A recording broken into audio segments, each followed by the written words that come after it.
Hola, soy Charlie Becerra, escritor de novelas policiales. Tengo libros publicados con Penguin Random House, Planeta y otras editoriales.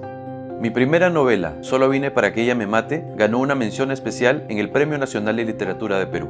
Además, tuvo sus derechos audiovisuales vendidos a una productora de Los Ángeles.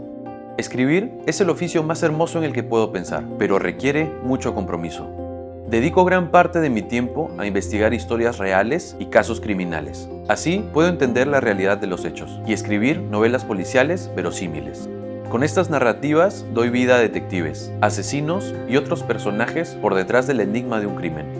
Me gustan las historias que parten de situaciones poco convencionales, aquellas que nacen de la pregunta ¿qué pasaría si...? En este curso de Doméstica conocerás los elementos fundamentales de la novela policial. Como proyecto final vas a estructurar una novela policial, con la línea de tiempo, su primera escena y su título.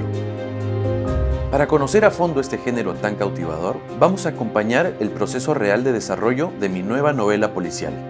Empezaremos con un poco de teoría, investigando qué es una novela policial y sus distintos tipos.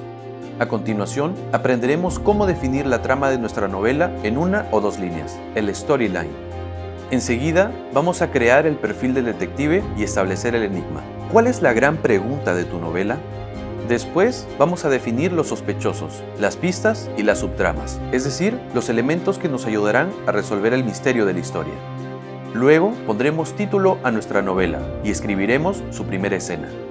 También hablaremos de documentación, bloqueos creativos y tips para construir un buen clímax en el tramo final del libro. Al terminar el curso, contarás con todos los ingredientes para finalizar tu novela policial. ¿Qué hace falta para participar? Computadora, corcho o pizarra, libreta de notas y quizás una dosis de discreción, porque claro, los detectives somos un poco reservados. Aprende a crear lo inesperado y desvela los enigmas de los escritores de novelas policiales.